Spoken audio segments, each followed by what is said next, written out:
What's up, everybody? I'm Katie, And I'm Morgan. and this is For Your Misinformation. We are two Midwestern feminists here to break down the political news that you need to know without the misinformation that you don't. Let us break down the problem and tell you what we're doing and what you can do to help solve it.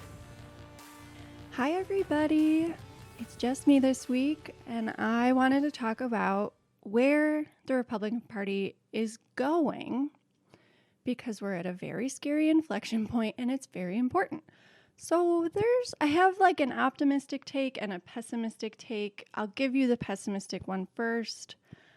But I've been listening to a lot of interviews with like respected conservative voices, like the ones who oppose Trumpism and like what they think is going to happen to the party. And like, I'll be honest, it seems kind of naive to me, but I learned a lot, and I'm going to just explain like what I took from listening to these more traditional conservative voices.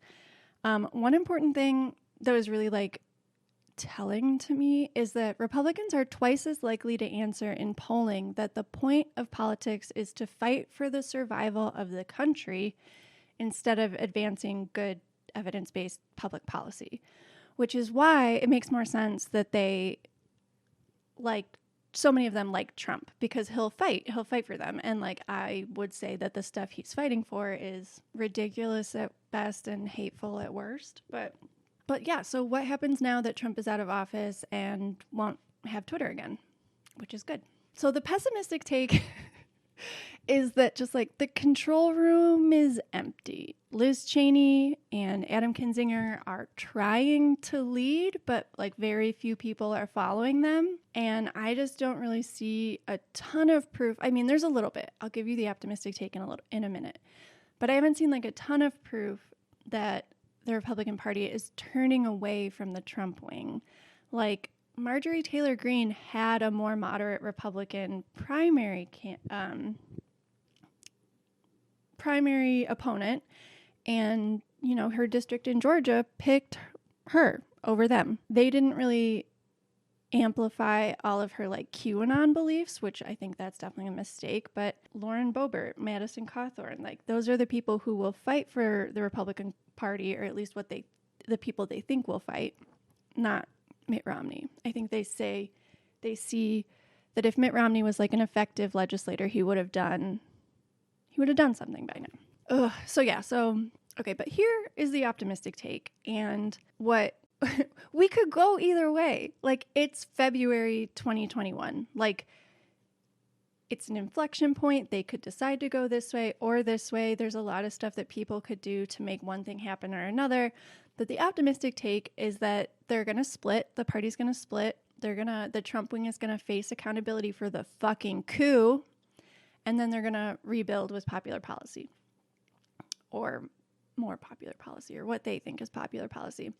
And like, history says that that's what will happen, that they'll splinter because all they really care about is money and power, and that's not really enough to keep a group together. And other optimistic signs, like donations to Republican politicians who voted to overturn election results after the coup, have gone way down, and like will hold those companies accountable to stay like away from funding people who spread misinformation, including climate misinformation, moving forward.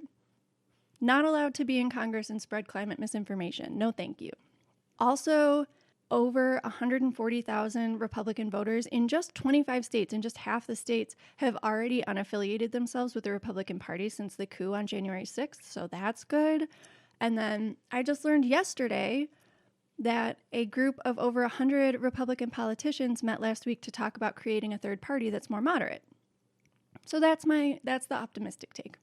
That's what I hope we like force to happen, that they reckon with this like cancerous authoritarian leaning within their party that has like, you know, found common ground with white supremacists and oath keepers and all of those people, and push it away. And it's going to take a long time to do that. But we all can play a part in that. But here is my problem with returning to like more traditional Republican values, is that turning out even moderate Republican voters requires the Republican Party to manufacture fear to convince white voters that like the Christian American way of life is being threatened. So they like manufacture issues around like transgender women in sports. Republicans make that out to be a huge issue. Meanwhile, like introduce no climate legislation or like, you know, stuff that's like actually threatening Americans. Like it's a non-issue that they're just trying to like weaponize fear. Oh, and so other examples are like kneeling for the national anthem, and they weaponize immigrants. They say they're going to take their jobs. They weaponize racist stereotypes about welfare queens, even though the statistics like don't bear that out at all. And those are the kinds of things that they drum up to get their voters to show up to the polls. So that's my problem with like conservative Republican politics, is that like, what are we going back to? Because like the alternative to Donald Trump in 2016 was Ted Cruz. Like he was the moderate conservative choice in the 2016 Republican Party. And I would say it's very clear now that Ted Cruz sucks also, like a lot. Like I think that we should set the bar a little bit higher than like might not incite an insurrection, because like Ted Cruz was clearly down with the insurrection. He's not going to vote to impeach and convict, which is what obviously everybody should do. But the trial, I think it'll probably be over by the time you guys hear this, or maybe not, maybe early this week. But they're going to vote to acquit, probably. I mean, absolutely still call your senators, especially if you live in a Republican state. I will give you the number to call and the number to text at the end of this too. But I just, man, like, can we please do better than Ted Cruz? Like, is that really the choice the Republicans have, is like Donald Trump or Donald Trump light or Donald Trump less charismatic in Ted Cruz? I don't know. And one of the most infuriating things I think about listening to these like conservative voices, conservative historians talk about, one of the things they kept repeating is that policy flows out of moral instincts. I don't want my policies to flow out of some random racist old white dude's moral instincts. I think we've learned, it's pretty clear, most of them have some fucked up instincts. I want my policies to be based on evidence-based studies and what is going on in other countries that are happier and don't actually have to be afraid of their government like the way we are. So, I mean, and they kept talking about how Ronald Reagan's policy agenda grew out of his moral instincts. Like, have you heard anything Ronald Reagan has said? Like, I don't think an entire political party should base their agenda on a dead racist white dude's moral instincts. Like, no thanks, rich old white guy. I don't know shit about your moral instincts. And from what I do know, I don't like it. So why are we going back to this? Like, conservative populism, what they're all hoping to return to, it believes in like limited targeted intervention in places where people are being hurt by no fault of their own. But they think that means people who are getting banned from Twitter instead of people who are victims of systemic racism. Like, to me, that is the place where people are being hurt by no fault of their own. I don't know. Like, they want to help, but they want it to be targeted. And to me, it seems like they want it to be targeted for white people. They don't want to ignore problems, but they embrace like a limited, effective government role in intervention. So they think that government interventions right now are ineffective. Well, it seems to me like Republicans over the last 40 years are the ones who have made those government interventions ineffective by taking money away from them and making them less effective. But I hear them talk about not how the Republican base doesn't want people to ignore public problems. Okay, so my problem with that is like, first, climate change. That's the first example I always bring up. But then like police reform, like, can we agree that there's a problem there? So where's their Where's their solution to that? Pandemic response? Like, are we still pretending like when Trump was in office, there was any kind of adequate pandemic response? Like, there are 2 million, not that this was like so much an option. Obviously vaccines are new, but like 2 million people are getting vaccinated a day. That's amazing. Like, of actual administrations that aren't transnational crime syndicates masquerading as a government get shit done for people. So yeah, I think the main takeaway is that like democracy is very fragile. We are up against actual authoritarianism. And like a big lesson that I took from my interview last week with Maya Jenkins, which was so good. If you haven't listened to it, go listen to it. I talk for like the first 15 minutes, but just skip to like 15 minutes where Maya starts talking.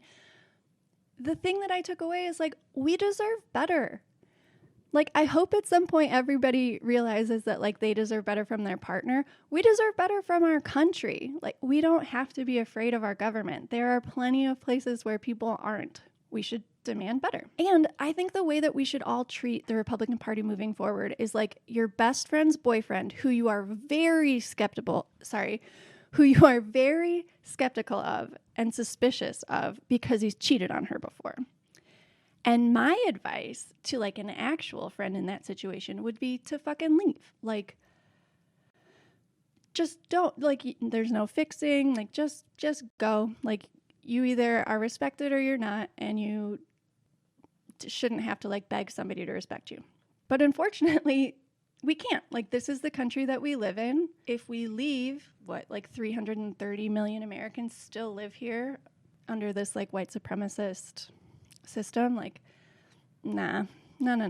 They promised us a multiracial democracy. I want to know where the fuck it is. That's what we deserve, so that's what I'm asking for. And it's very clear that like this really, really large contingent of the Republican Party is just not interested in democracy. They have a very strong authoritarian bent, and that makes them far-right extremists. Like, one of our political parties now believes in like has far-right extremist beliefs. And it's a much, much bigger contingent than I ever would have guessed. And I'm pessimistic. Like, I think I set the bar pretty low, and they still can't get there. So yeah, of course, it would be better if the Republican Party voted to convict and disqualify, or the majority of them did. But if they don't, like, we will make it our mission to get them out of office. So let's talk about that. Let's talk about which Senate races are the biggest deal in 2022. Got Arizona, Pennsylvania, North Carolina, Georgia, Nevada, Colorado, and Wisconsin. The most effective thing we could do right now is like set up a recurring donation to one of those state Senate races, obviously to the Democrat preferably. And it's a big deal because the Senate is 50-50. I don't think people understand how close we came to like Mitch McConnell being Senate Majority Leader and not being able to get anything done. Like, truly, he would just not bring things to the floor. And there's some really, really, really good legislation that's out there. Like, so we'll work in those key Senate races. We also should be ready to pressure our senators and our House reps to pass H.R. 1, which is the For the People Act. It's a bill that was first introduced and passed in the United States House of Representatives in 2019. It's going to be introduced again as H.R. 1 in this Congress, like the 117th Congress. We may have talked about it before, but like essentially what it does is it expands voting rights. It changes campaign finance laws to reduce the influence of money in politics. It limits partisan gerrymandering, and it creates new ethics rules for federal office holders. It would go so far to like protecting voting rights. And we have a whole episode about campaign finance reform. This would go a long way to change campaign finance laws.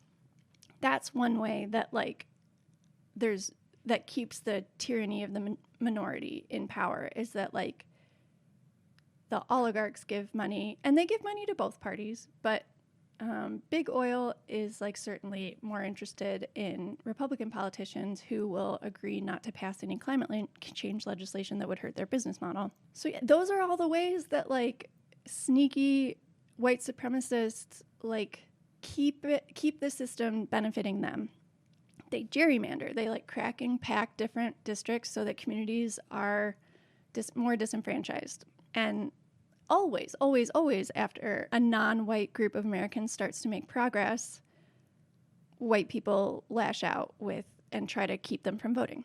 So H.R. 1 would be like a preventative measure. Passing that would be like, hey, we know, and it's already happening, Texas, Georgia, like they're already trying to pass voter suppression laws, which are stricter voter ID laws, because there was a record turnout, and that means that they lost.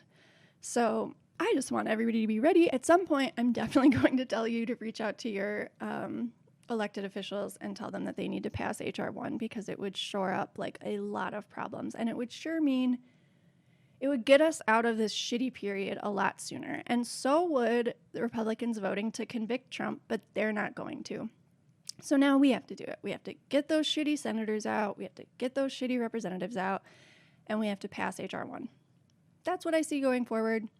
There's, like, an optimistic path and a pessimistic path, but, you know, we're not like we're rowing the boat. Like, it's not a train that's taking us straight to wherever. Like, we're on a boat. We could go to the shitty island, or we could go to the good island. Let's go to Democracy Island. I don't know if that was a good analogy, but I'm going to go, because I think I've shared the wisdom that I gained this week. Oh, I guess I should look up. You can call the U.S. Capitol switchboard at 202-224-3121. I'll say that one more time. You can call the U.S. Capitol switchboard at 202-224-3121, and a switchboard operator will connect you directly with the Senate office that you request. So everybody has 2 senators. We should all call both of our senators and tell them that we obviously want them to convict and disqualify, especially if you have a Republican senator. Call them and tell them that if they don't vote to convict and disqualify, that you're going to make it your job to get them out of office in 2022 or 2024, 2026, whenever.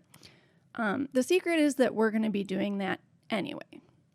Like, we're making it our mission to get all the shitty Republicans. Like, we're trying to get a brand new Congress. There is an organization called Brand New Congress, and they're great. They got AOC in office. They got Cori Bush in office. Like, they know their shit. They know what's going on. So do that. If you prefer to text, all you have to do for ResistBot is text CONVICT to 50409, and they will, send a message directly to your senators, and I think also your elected official. Your House rep. So those are your 2 duties for the week. So everybody this week should reach out to their elected officials and tell them to convict and disqualify. All of us should reach out to our senators and do that, unless the trial is over. But either way, they voted against it. They suck.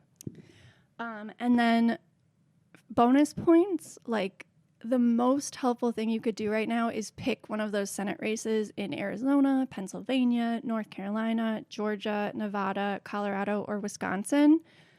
I'm going to pick Wisconsin. And I'm going to set up a small recurring donation for Ron Johnson's opponent, whoever that will be. We don't even know yet, but we just know that, like, Ron Johnson's got to go.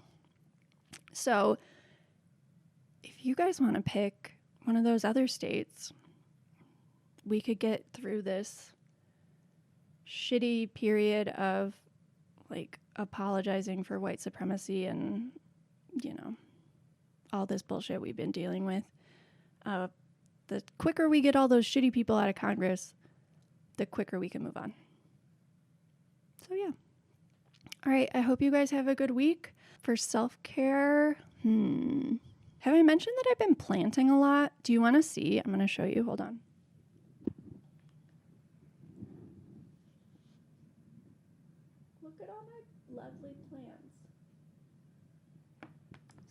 been really nice.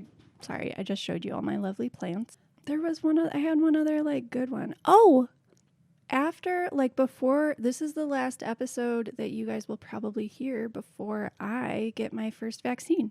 I'm scheduled to get it on February 19th, the first one on February 19th, and the second one the day before my 30th birthday. It's a great present. I'm getting the Dolly Parton vaccine. Obviously would have accepted whatever, but I reached out to my doctor to ask if I was considered a caregiver, which is in 1A. And she said that I am a caregiver for my mom, so I'm eligible for the vaccine. And also in Illinois, they are revising the vaccine guidelines and people who are immunocompromised and have, health, what's the word I'm looking for? Pre-existing conditions or like health conditions that would put them at higher risk. They're going to be eligible starting February 25th. So I'll get to get my mom vaccinated too. So that's some good news. So far, Joe Biden's America has been pretty free of malarkey, and I'm enjoying living in it. So thanks, guys. I'll talk to you next week. Thank you guys so much for listening to For Your Misinformation. If you haven't already, please subscribe to the podcast, and if you like it, give us a rating and a review. It helps us find more listeners, and the more of us there are, the better. And make sure you follow us on Instagram and Twitter at FYMI Pod. Shout out to Ben Schlofelt for the audio production, Hope Dye for the podcast art, Kyle Dibdahl for the intro and outro music, and Adam Roston, who edits these videos every week so you can watch them on YouTube. We come out with new episodes every Monday.